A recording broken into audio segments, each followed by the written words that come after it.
ನನ್ನ ಹಿರಿಯ ಹಾಗೂ ಕಿರಿಯ ವಾದ್ಮಿಗಳ ದಯೆ ಮತ್ತು ಪಾದಪದ್ಮಗಳು ನನ್ನ ಮಸ್ತಕದ ಮೇಲೆ ಇರಲಿ ಅಂತ ಹೇಳ್ತಾ, ಗೀತವ ಬಲ್ಲಾತ ಜಾಣನಲ್ಲ, ಮಾತು ಬಲ್ಲಾತ ಜಾಣನಲ್ಲ. ಗೀತವ ಬಲ್ಲಾತ ಜಾಣನಲ್ಲ, ಮಾತು ಬಲ್ಲಾತ ಜಾಣನಲ್ಲ. ಜಾಣನೂ ಜಾಣನು ಆತ ಜಾಣನು, ಲಿಂಗವನೆರೆ ನಂಬಿದಾತ. ಆತ ಜಾಣನು ಜಗವನವ ಬಾಯಲು ಬಾಲವನ್ನೇ ಕೊಯ್ದು ಹೋದಾತ. ಆಚರ ಜಾಣನು ಜಂಗಮಕ್ಕೆ ಧನವಸವೇಸುವಾತ. ಆತ ಜಾಣನು ನಮ್ಮ ಕೂಡಲ ಸಂಗನ ಶರಣನು ಅಂತ ಹೇಳುತ್ತಾ, ನೋಡಿ, ಮೊದಲೇದಾಗಿ ನಾವು ಕನ್ನಡ ಅಂದ್ರೆ ಏನು ಅಂತ ತಿಳ್ಕೋಬೇಕು. ಏನು ಕನ್ನಡ ಅಂದ್ರೆ ಏನು ಅಂತ ತಿಳ್ಕೋಬೇಕು. ನೋಡಿ, ಕನ್ನಡ ಕ ಅಂದರೆ ಕಷ್ಟದಲ್ಲೂ, ನ ಅಂದರೆ ನಗುವುದನ್ನ, ದ ಅಂದರೆ ದಡ್ಡನಿಗೂ ಹೇಳಿಕೊಟ್ಟಂಥ ಭಾಷೆ ನಮ್ಮ ಕನ್ನಡ ಅಂತ. ಕಷ್ಟದಲ್ಲೂ ನಗುವುದನ್ನ ದಡ್ಡನಿಗೂ ಹೇಳಿಕೊಟ್ಟಂಥ ಭಾಷೆ ನಮ್ಮ ಕನ್ನಡ ಅಂತ ಹೇಳ್ಬೋದು. ನೋಡಿ, ಮೊದಲೇದಾಗಿ ನಮ್ಮ ಕರ್ನಾಟಕದಲ್ಲಿ, ಇಡೀ ಭಾರತದಲ್ಲಿ 1956 ನವೆಂಬರ್ 1ರಂದು ಈ ಭಾಷಾವಾರು ಪ್ರಾಂತ್ಯಗಳು ರಚನೆ ಆಗ್ತವೆ. ಅವಾಗ ಬಹಳಷ್ಟು ಜನ ಕನಸು ಕಂಡಿರ್ತಾರೆ, ಕನ್ನಡಿಗರನ್ನ ಒಟ್ಟುಗೂಡಿಸಿ ಒಂದು ರಾಜ್ಯವನ್ನ ನಿರ್ಮಾಣ ಮಾಡಬೇಕು ಅಂತ. ಯಾಕಪ್ಪ ಅಂದ್ರೆ ಕನ್ನಡಿಗರು ಹರಿದು ಹಂಚಿ ಹೋಗಿರ್ತಾರೆ. ಎಲ್ಲೆಲ್ಲಿ?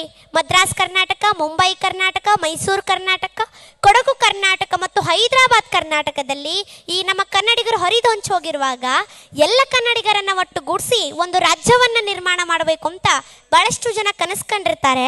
ಅದರಲ್ಲಿ ಪ್ರಮುಖರಾದವರು ಹುಯಿಲ್ಗೋಳ್ ನಾರಾಯಣ ರಾಯರು ಮತ್ತು ಆಲೂರು ವೆಂಕಟರಾಯರು ಅಂತ ಹೇಳ್ಬೋದು. ಇವರೆಲ್ಲರ ಬಯಕೆಯಿಂದ, ಇವರೆಲ್ಲರ ಪರಿಶ್ರಮದಿಂದ 1956 ನವೆಂಬರ್ 1ರಂದು ಕರ್ನಾಟಕ ರಾಜ್ಯ ಉದಯವಾಗುತ್ತೆ. ಕರ್ನಾಟಕ ರಾಜ್ಯಕ್ಕೆ ಮೊದಲು ಕರ್ನಾಟಕ ರಾಜ್ಯ ಅಂತಾನೆ ಹೆಸರಿರಲಿಲ್ಲ, ಮೈಸೂರು ರಾಜ್ಯ ಅಂತ ಹೇಳಿ ಉದಯವಾಗ್ತದೆ. ಆದರೆ ಮೈಸೂರು ರಾಜ್ಯದಲ್ಲಿ 3 ಭಾಗಗಳಾಗಿ ಒಂದು ವಿಂಗಡಣೆ ಮಾಡ್ತಾರೆ. ಒಂದು ಉತ್ತರ ಕರ್ನಾಟಕ, ಇನ್ನೊಂದು ಹಳೆ ಮೈಸೂರು, ಇನ್ನೊಂದು ಮಲೆನಾಡು ಅಂತ. ಉತ್ತರ ಕರ್ನಾಟಕದ ಜನರು ನಮ್ಮ ಒಂದು ರಾಜ್ಯಕ್ಕೆ ಕರ್ನಾಟಕ ಅಂತ ಹೇಳಿ ಹೆಸರು ಬೇಕು, ಕಪ್ಪು ಮಣ್ಣಿನಿಂದ ಕೂಡಿದಂಥ ನಾಡನ್ನ ಕರುನಾಡು ಅಂತ ಕರೆಯೋಣ, ಕರ್ನಾಟಕ ಅಂತ ಕರೆಯೋಣ ಅಂತ ಹೇಳಿ ಕರ್ನಾಟಕ ಅಂತ ಹೇಳಿ ಹೆಸರಿಡುತ್ತಾರೆ. ಅದು 1973 ನವೆಂಬರ್ 1ರಂದು. ನೋಡಿ, ಕೈಲಾಸಕ್ಕೆ ಹೋದ್ರು ಕೂಡ ಶಿವ ಪಾರ್ವತಿ ಹತ್ರ ಕನ್ನಡ ಮಾತನಾಡ್ತೀನಿ ಬಿಟ್ರೆ ಬೇರೆ ಭಾಷೆಗಳನ್ನು ಮಾತನಾಡಲ್ಲ ಅಂತ ಹೇಳಿದ ಏಕೈಕ ವ್ಯಕ್ತಿ ಅವರೇ ನಮ್ಮೆಲ್ಲರ ಮುದ್ದಿನ ಕಣ್ಮಣಿಯಾದಂಥ, ನಮ್ಮೆಲ್ಲರ ಶಕ್ತಿ ನಕ್ಷತ್ರ, power star Puneeth Rajkumar sir ಅವರು ಅಂತ ಹೇಳ್ಬೋದು. ನೋಡಿ, ಯಾರಾದರೂ ನಿಮ್ಮ ವಯಸ್ಸೆಷ್ಟು ಅಂತ ಕೇಳಿದಾಗ ನಾವು ಹೇಳ್ತೀವಿ ನಮ್ಮ ವಯಸ್ಸು 12, 15, 90, 100 ಅಂತ ಹೇಳ್ತೀವಿ. ಅದೇ ನಿಮ್ಮ ಕನ್ನಡದ ವಯಸ್ಸೆಷ್ಟು ಅಂತ ಕೇಳಿದಾಗ ನಾವು ಹೇಳ್ತೀವಿ ಇನ್ನೂ ಅನುಮಾನದಲ್ಲೇ ಇದ್ದೀವಿ, ಇನ್ನು ಹಾರಿಕೆ ಉತ್ತರನೇ ಕೊಡ್ತೀವಿ. 100 ಇರ್ಬೋದು, 1000 ಇರ್ಬೋದು, 2000 ಇರ್ಬೋದು, ಇನ್ನೂ ಹೆಚ್ಚು ಇರ್ಬೋದು ಅಂತ ಹೇಳ್ತೀವಿ. ನೋಡಿ, ಇದರಲ್ಲೇ ನಾವು ಅರ್ಥ ಮಾಡ್ಕೋಬೇಕು, 80, 90, 100 ವರ್ಷ ದಾಟಿರೋರ್ನ ಹಿರಿಯರು ಅಂತ ಭಾವಿಸಿ ಅವರಿಗೆ ಕಾಲು ಬಿದ್ದು ನಮಸ್ಕಾರ ಮಾಡಿ ಹೀಗೆ ಅಪ್ಕೊಂಡು ಗೌರವಿಸ್ತೀವಿ. ಹಿರಿಯರನ್ನ ಗೌರವಿಸೋದು ತಪ್ಪು ಅಂತಾನೆ ಹೇಳ್ತಾ ಇಲ್ಲ.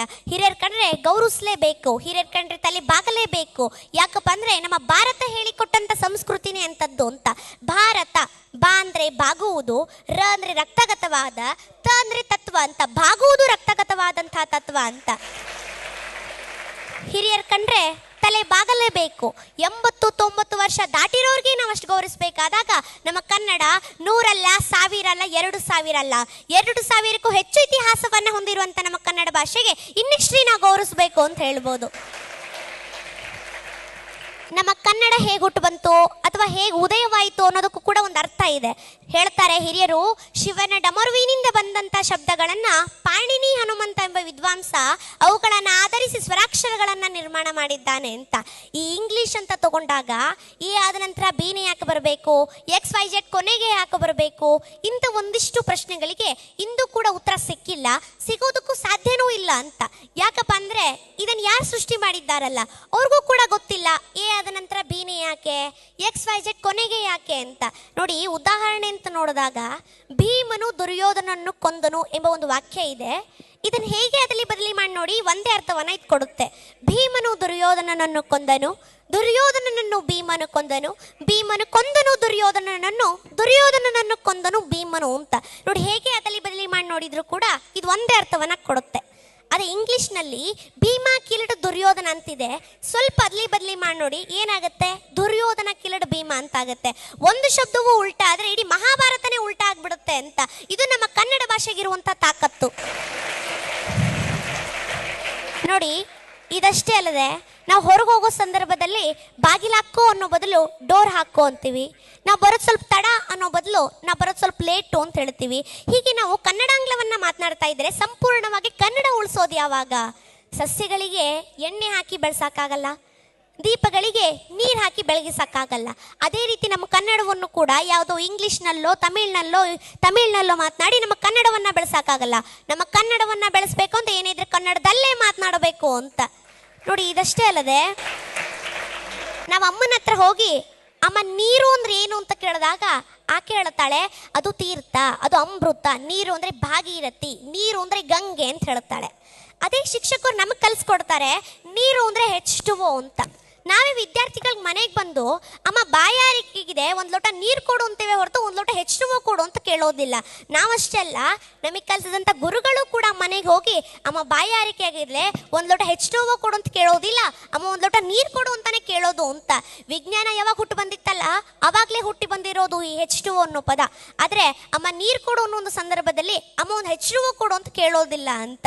ಇದಷ್ಟೇ ಅಲ್ಲ, ನಮ್ಮ ಕನ್ನಡ ಹೇಗೆ ಹುಟ್ಟು ಬಂತು ಅಂದರೆ ನಾವು ಹೊಟ್ಟೆಯಿಂದ ಏನು ಉಸಿರು ಹೊರಗೆ ಹಾಕ್ತೀವಲ್ಲ ಆಗಲೇ ಅಕ್ಷರಗಳು ಹುಟ್ಟುತ್ತವೆ ಅಂತ. ಅ ಆ ಇ ಈ ಊರು ಎ ಐ ಓ ಅವು ಅಂತ ಹೇಳಬೇಕಾದಾಗಲೂ ನಮ್ಮ ಹೊಟ್ಟೆಯಲ್ಲಿರೋ ಉಸಿರನ್ನು ಹೊರಗೆ ಹಾಕುವಾಗ ತಡೆಯುವಂಥ ಯಾವುದೇ ರೀತಿ ವ್ಯವಸ್ಥೆ ಇರೋದಿಲ್ಲ. ಸುಮ್ಮನೆ ಹೊರಗೆ ಬಂದುಬಿಟ್ರೆ ಸಹಜವಾಗಿ ಸ್ವರಾಕ್ಷರಗಳು ನಿರ್ಮಾಣ ಆಗ್ತವೆ ಅಂತ. ಎರಡನೇದಾಗಿ ಬರುತ್ತೆ ವ್ಯಂಜನಾಕ್ಷರಗಳು. ಹೊಟ್ಟೆಯಲ್ಲಿರೋ ಉಸಿರನ್ನು ಹೊರಗೆ ಹಾಕುವಾಗ ಕಂಠದ ಆಳದಲ್ಲಿ ತಡೆ ಹಿಡಿದರೆ ಖ ಕ ಗ ಗ ङ ಆಗುತ್ತೆ. ನಾಲಿಗೆ ತುದಿಯನ್ನ ಮುಂಭಾಗಕ್ಕೆ ಒತ್ತಿ ಅಲ್ಲೇನಾದ್ರೂ ಉಸಿರು ತಡೆ ಹಿಡಿದು ಹೇಳಿದ್ರೆ ಚ ಚ ಝ ಝ ಞ ಆಗುತ್ತೆ. ನಾಲಿಗೆಯನ್ನು ಹೋಳಿಸಿ ತುದಿಯ ಒಳಭಾಗಕ್ಕೆ ಹೊಡೆದು ಅಲ್ಲೇನಾದ್ರೂ ಉಸಿರು ತಡೆ ಹಿಡಿದು ಹೇಳಿದ್ರೆ ಟ ಟ ಡ ಡ ಣ ಆಗುತ್ತೆ. ನಾಲಿಗೆ ತುದಿಯನ್ನು ಹಲ್ಲಿಗೆ ಒತ್ತಿ ಅಲ್ಲೇನಾದ್ರೂ ಉಸಿರು ತಡೆ ಹಿಡಿದು ಹೇಳಿದ್ರೆ ತ ತ ದ ದ ನ ಆಗುತ್ತೆ. ಹೊಟ್ಟೆಯಲ್ಲಿರೋ ಉಸಿರನ್ನು ಹೊರಗೆ ಹಾಕುವಾಗ ಎರಡು ತುಟಿಗಳು ಅಡೆತಡೆ ಮಾಡಿದರೆ ಪ ಪ ಬ ಬ ಮ ಆಗುತ್ತೆ ಅಂತ. ಎಷ್ಟು ವೈಜ್ಞಾನಿಕ ಅಂತ ನೋಡಿ. ಕಂಠದ ಆಳದಿಂದ ಶುರು ಮಾಡಿ ತುಟಿಯವರೆಗೂ ಗಾಳಿಯನ್ನ ತಡೆಯುವ ಒಂದೊಂದು ಜಾಗದ ಮೂಲಕ 5 ಅಕ್ಷರಗಳನ್ನ ಇಡ್ತಾವಲ್ಲ, ಅದು ನಮ್ಮ ಕನ್ನಡದ ವೈಶಿಷ್ಟ್ಯ ಅಂತ ಹೇಳ್ಬೋದು. ಓದಿದ್ದನ್ನ ಬರೆಯುವಂತಹ, ಬರೆದಿದ್ದನ್ನ ಓದುವಂತಹ, ಮಾತನಾಡಿದ್ದನ್ನ ಬರೆಯುವಂಥ ಸಾಮರ್ಥ್ಯ ಇರೋ ಭಾಷೆ ನಮ್ಮದು ಅಂತ. ಅದು ಕೆಲವು ಭಾಷೆಗೆ ಮಾತ್ರ ಇದೆ ಅಂತ ನೋಡಿ. ಇದಷ್ಟೇ ಅಲ್ಲದೆ ಮುಂದೆ ನೋಡೋದಾದರೆ ಇವತ್ತಿನ ಕಾಂಬೋಡಿಯಾದಲ್ಲಿ 6ರಿಂದ 7ನೇ ಶತಮಾನದಲ್ಲಿ ಬರೆಸಲ್ಪಟ್ಟ ಶಾಸನಗಳಲ್ಲಿ ಬಳಸಿರೋ ಲಿಪಿ ನಮ್ಮ ಬಾದಾಮಿ ಚಾಲುಕ್ಯರ ಲಿಪಿ ಮತ್ತು ಪಲ್ಲವರ ಲಿಪಿಯನ್ನೇ ಹೋಲುತ್ತೆ ಅಂತ. ನಮ್ಮ ಕನ್ನಡ ಎಷ್ಟು ಪ್ರಾಚೀನವಾದಂತಹ ಭಾಷೆ ಅಂತಂದರೆ ಈ ನಮ್ಮ ಕನ್ನಡ ಓದೋದಕ್ಕೆ ಕದಂಬರ ಕಾಲಕ್ಕೆ ಸಿದ್ಧವಾಗಿರುವಂಥ ಭಾಷೆ ಭಾರತದಲ್ಲಿ ಇನ್ನೂ ಬಳಕೆ ಇದೆ ಅಂದರೆ ಇದರಲ್ಲೇ ನಾವು ಅರ್ಥ ಮಾಡ್ಕೋಬೇಕು ಕನ್ನಡ ಎಷ್ಟು ಪ್ರಾಚೀನವಾದಂತಹ ಭಾಷೆ ಅಂತ.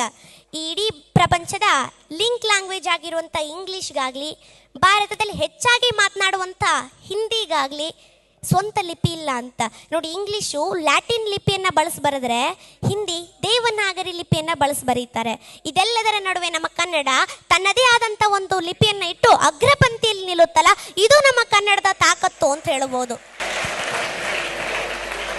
ಈ ತಮಿಳ್ನಲ್ಲಿ ಇಂಗ್ಲೀಷ್ನಲ್ಲಿ ಅಂತ ತಗೊಂಡಾಗ ಓದಿದ್ದನ್ನು ಹಾಗೆ ಬರೀಲಿಕ್ಕೆ, ಬರೆದಿದ್ದನ್ನು ಹಾಗೆ ಓದಲಿಕ್ಕೆ ಸಾಧ್ಯ ಇಲ್ಲ. ಅಂತ ಒಂದು ಸಾಧ್ಯ ಇರುವಂಥ ಭಾಷೆಯನ್ನು ನಾವು ಫೊನೆಟಿಕ್ ಭಾಷೆಗಳು ಅಂತ ಕರಿತೀವಿ. ಅಂಥ ಫೊನೆಟಿಕ್ ಭಾಷೆಯಲ್ಲೂ ಕೂಡ ನಮ್ಮ ಕನ್ನಡ ಅಗ್ರಪಂಕ್ತಿಯಲ್ಲಿ ನಿಲ್ಲುತ್ತೆ. ಅದಕ್ಕೋಸ್ಕರ ಶ್ರೀಯುತ ಆಚಾರ್ಯ ವಿನೋಬಾ ಭಾವೆಯವರು ನಮ್ಮ ಕನ್ನಡವನ್ನು ವಿಶ್ವ ಲಿಪಿಗಳ ರಾಣಿ ಅಂತ ಕರೀತಾರೆ ಅಂತ ನೋಡಿ. ಇದಷ್ಟೇ ಅಲ್ಲ, ನಾನು ಹೀಗೆ ಓದ್ತಾ ಇದ್ದೆ, MOTION ಅಂತ ಬಂದಾಗ ಮೋತಿಯಾನ್ ಅಂತ ಓದೆ. MOTION ಮೋತಿಯಾನ್ ಅಂತ ಹೋದಾಗ ಪಕ್ಕದಲ್ಲೇ ಕೂತಿರುವಂಥ ತಂದೆ ತಲೆಗೊಡ್ದು ಅದು ಮೋತಿಯಾನ್ ಅಲ್ಲ, ಮೋಷನ್, ಅದು ಟಿ ಸೈಲೆಂಟ್ ಆಗುತ್ತಲ್ಲಿ ಅಂತ ಕೇಳಿದರು. ನಾನು ಹೇಳಿದೆ, ಅಪ್ಪ ಟಿ ಸೈಲೆಂಟ್ ಆದರೆ ಅದು ಮೋಯಾನ್ ಆಗಬೇಕು, ಮೋಷನ್ ಹೆಂಗಾಗುತ್ತದು ಅಂತ ಕೇಳಿದಾಗ ಅಪ್ಪ ಹೇಳ್ತಾರೆ, ತಲೆ ಹರಟೆ ಸುಮ್ ಕುತ್ಕೊಂಡು ಓದ್ಕೊಳ್ಳೆ ಅಂತ. ಅವಾಗ ಅನಿಸ್ತಾ ಇತ್ತು ನಮ್ಮ ಅಪ್ಪಗೆ ಬುದ್ಧಿ ಇಲ್ಲ, ಜ್ಞಾನ ಇಲ್ಲ ಅಂತ. ಅದು ಈಗ ಅನಿಸ್ತಾ ಇದೆ, ಒಂದು ಭಾಷೆ ಬಳಕೆಯ, ಒಂದು ಲಿಪಿ ಬಳಕೆಯ ಒಂದು ಪೂರ ಜ್ಞಾನ ಇಲ್ಲ ಅಂದರೆ ಹೀಗಾಗುತ್ತೆ ಅಂತ ನೋಡಿ. ಕನ್ನಡ ನನ್ನ ಮನಸ್ಸು, ಕನ್ನಡ ನನ್ನ ಕನಸು, ಕನ್ನಡವೇ ನನ್ನ ಹೆಮ್ಮೆಯ ಸೊಗಸು, ಕನ್ನಡಿಗರ ಬಾಯಲ್ಲಿ ಕನ್ನಡ ಇಲ್ಲದೆ ಹೋದರೆ ಮುನಿಸು ಅಂತ ಹೇಳುತ್ತೇನೆ ನೋಡಿ. ಒಂದು ಮಾತು ನನಗೆ ನೆನಪಿಗೆ ಬರುತ್ತೆ, ಏನಪ್ಪ ಅಂದರೆ, ನೀರಿನಲ್ಲಿ ಕೊಚ್ಚಿ ಹೋದಂಥ ಇರುವೆಗಳನ್ನು ಮೀನು ತಿನ್ನುತ್ತೆ, ಅದೇ ನೀರು ಬತ್ತಿ ಹೋದಾಗ ಸತ್ತು ಬಿದ್ದಂಥ ಮೀನುಗಳನ್ನು ಅದೇ ಇರುವೆ ತಿನ್ನುತ್ತೆ ಅಂತ ಹೇಳ್ಬೋದು. ಅಂದರೆ ಎಲ್ಲರಿಗೂ ಕಾಲಾವಕಾಶ ಬಂದೇ ಬರುತ್ತೆ, ಅಲ್ಲಿವರೆಗೂ ಕಾಯಬೇಕು ಅಷ್ಟೇ ಅಂತ ಇಷ್ಟು ಹೇಳಿ ನನ್ನ ಮಾತುಗಳನ್ನು ಮುಗಿಸ್ತಾ ಇದ್ದೇನೆ. ನಾನು ಮಾತನಾಡಲಿಕ್ಕೆ ಅವಕಾಶ ಮಾಡಿಕೊಟ್ಟಂಥ ತಮ್ಮೆಲ್ಲರಿಗೂ ಧನ್ಯವಾದ.